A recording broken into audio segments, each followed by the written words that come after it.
Good morning. Mucho more to say. We got a doctor. I don't feel good, right?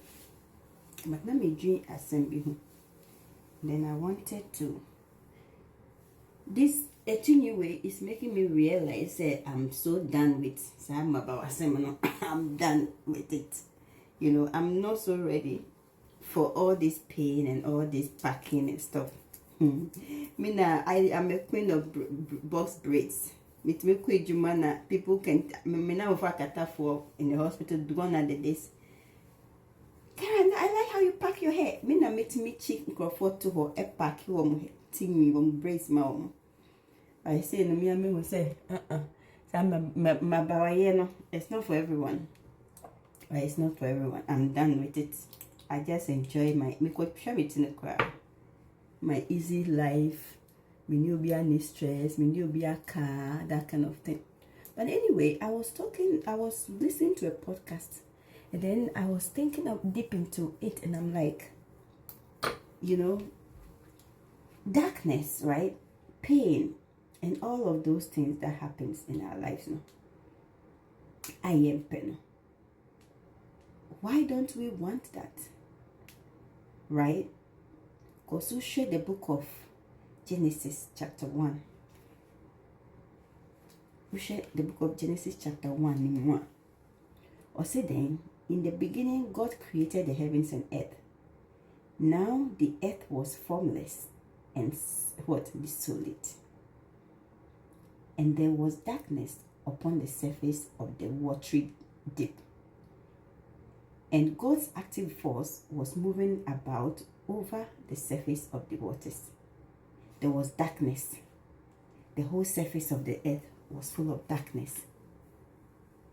So if that is telling us that there is job for God to do, there is a task for God to perform. And as a result, God's Holy Spirit, which is the active force, God's working force now, was moving and taking charge of everything. In the Bible verse 3 said, and God said, let there be light. Then there was light. After that, God saw the light was good. And God began to divide the light from the darkness. God called the light day, but the darkness he called night. And there was evening and there was morning. What is this really telling you? This is telling you, say, to me, the situations we find ourselves in, they are meant to happen.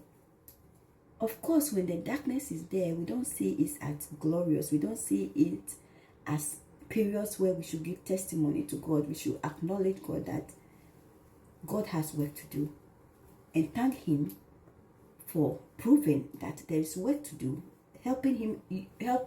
Thank him for allowing us to identify that there is work for us to do. There is work for him to do. There is work at hand that you need his support to tackle that work. Right? You need his support to tackle that assignment. You can't do it alone. But if there is no darkness, there is no dark. It means God has nothing to do in your life and in my lives. In our lives, right? So I think that we have to start appreciating the dark moments in our lives and start acknowledging that they are signs God is giving us that we must remember to consult with him. We must remember to get in the battlefield with him and ask for his presence, ask for his intervention, ask for him to take the seat, take the wheel and start riding it. We can't trust ourselves to do it, but it's God who can do it. I'm not an evangelist. I am not a preacher of the word. I am just a human being like you that have faith in God, that believe that my life wouldn't have been where it is right now had it not been God. And I just want to encourage you. If you have not followed me on Facebook, where I love my people and they love me and I can be silly and I can teach, please do go and follow me on Facebook.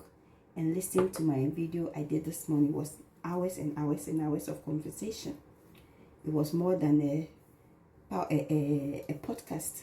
You can drive with it. It can help you with your mindset. Different things were addressed in that. You know, Facebook, I like my followers on Facebook. We've been hanging out for years, so they know me. And they ask questions. At some point, I think hours into it or so, Miss Mercer came and asked a question. And I addressed it about Prince Harry and the father and all that. Go and listen to that video. It's more than a podcast. I know that it's going to bless you in a way. If you are a person that have long drives, road trip, take a listen to it. Put it on and listen to it whilst you are driving. I love you. And don't forget, there must be darkness. Our life cannot be without darkness. God created it that way. God don't want us to go through pain. God don't create evil things to happen to us. But when those dark moments come, they are evident that God is reminding us that we should we should remember I'm here. He said, ask him. And when you ask him, be specific. That's what he said in his word. In the guide he left for us to follow.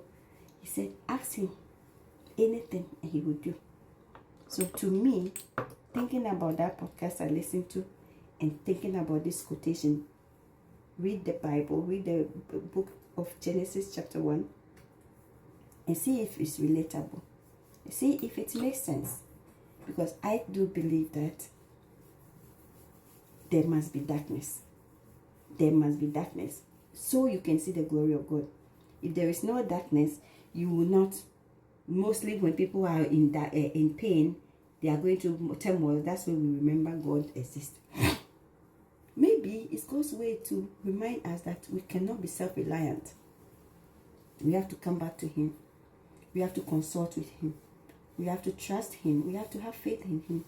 And we have to rely on him to take the wheel. You get it? So there must be darkness. I know darkness is not what we want. But thinking about it, there must be darkness. There must be darkness so that we know that God has work to do. We need to consult him. We need to seek his guidance. We need to seek his help. We need to go back to the drawing board and we need to ask him that, Father, you are my Father. I trust in you. I'm going through this and I need you to take the wheel. I'm asking you for guidance. I'm asking you for direction. I'm asking you to come through and show me the way. There must be darkness. That's what I want to remind you of. There must be darkness. So don't give up. It's not permanent. It's not permanent. It's a matter of time. My life is a living testimony of the fact that there must be darkness. It will be over. Ehria ebejo. Ehria ebejo. I'm not a preacher. I'm not a pastor's wife. In fact, that's one thing I don't want to do in my life. The title a pastor's wife, no. But I am a person like you that reads the Bible, that believes in God, that have faith in God, and to trust that no matter what goes on in my life, without him, there will not be answer. With him, I am standing in front of you today, smiling. I smile to the point where people wonder if I'm genuinely happy. I am. I'm genuinely peaceful in my life. I don't have money, but I'm peaceful. Alright? I'll see you in the next video. God bless you. Don't forget to go to YouTube and subscribe to my YouTube channel. Alright? God bless you.